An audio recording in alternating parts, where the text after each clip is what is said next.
really in, like you're all into this. So Hold on, stay there, because I'm going to show you an example. Would you mind grabbing me the little Wolfie on the sink? I will carry that like you're a train.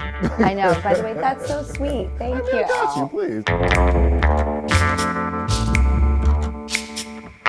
Drew Barrymore has been a household name since she was just 7 years old. From her roles in iconic movies like E.T., Never Been Kissed, and Charlie's Angels to her daytime talk show, Drew's on-camera career spans 40 years. But off-camera, she's been making some serious business moves. There's her cosmetics brand Flower Beauty, her clothing line, her collection of home goods with Walmart. She even has her own wine.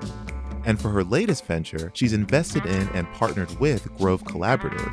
Drew was kind enough to invite me backstage of her talk show to explain how this partnership came about and how the mission of sustainability became one of her most urgent passions.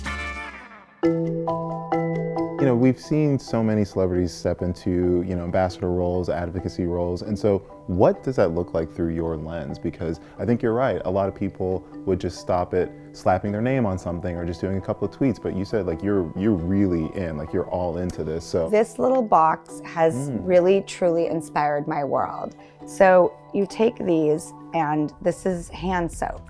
Oh. And you take a sheet, but then is it perforated or perforated? I'll accept either. Okay, and then so really it's a 2-in-1. You literally put it in your hands, you run the water, and it's the best interaction. And when it rinses off, there's no film, no slime. Done, hands are clean. No plastic, nothing involved. It's my favorite thing ever. I shouldn't have paper towels, although these are the bamboo ones from Grove.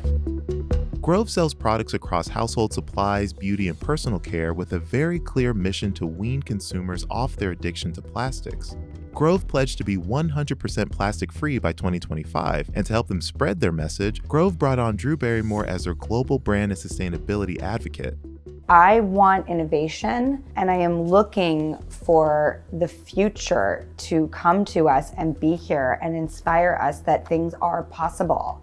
And they don't exist until they're actually there. So for me, the people who are doing sort of the greatest steps in innovation and can overly turn me on and show me that things that I didn't think were possible are possible, that's who I want to follow and get in line with and work alongside. It is game time, but again, I just can't be heavy and doomy gloomy about it. It's gotta lead with optimism. It's gotta lead with hope. Yeah.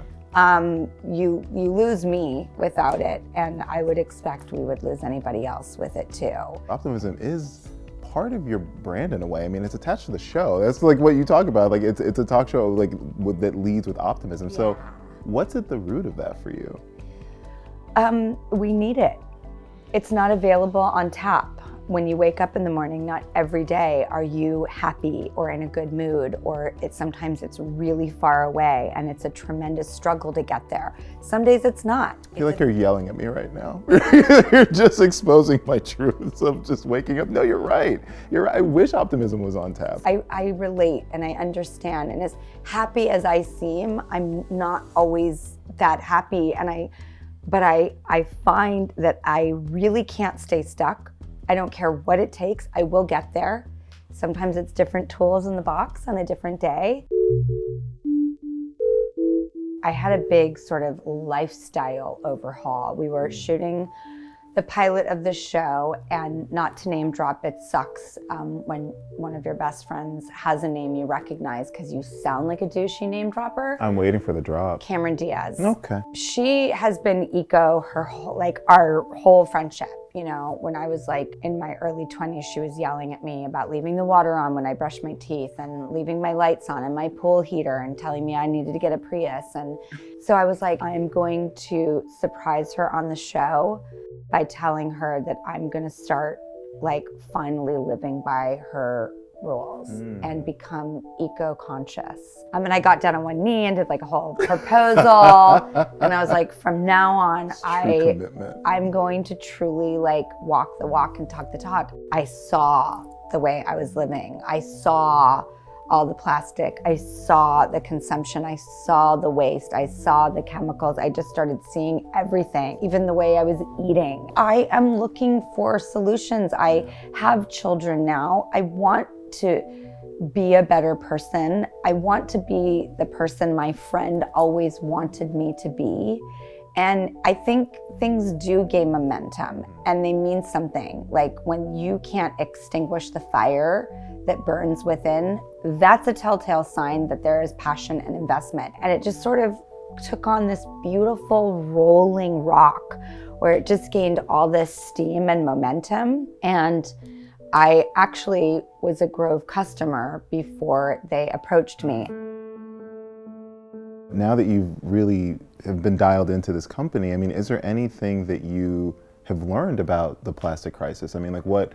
The recycling thing is really, I knew it wasn't good from being a news person who's obsessed with news. Like we tell the good stories, but I focus on everything. I want to know what I'm dealing with. And I knew that recycling was a huge issue and that we were all fooling ourselves, but I just didn't know what degree. 9% is bad. It's not enough. And where we were shipping it doesn't want to take it. Like there's just the realities of you think it's going into this magic land and it's not. It's going to places that literally say, we don't want this and they don't know where to send it. And it's just, the realities are really devastating. So you go, okay, that's the reality, what do we do? Tell me something's broken while you're telling me what the fix and solve is. You just want to tell me it's broken without the fix and solves? I can't say it because it's inappropriate. Go for it. We're all adults. Just don't do that to me. Screw you, don't do that to me. Don't tell me everything's broken. Like, I am a solution-oriented person. And I'm willing to face all the stuff for self-improvement. I am on a self-improvement journey every single day of my life in every area that I can be.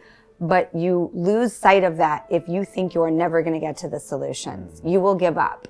So I am like, all right, I'll deal with this because you have solutions.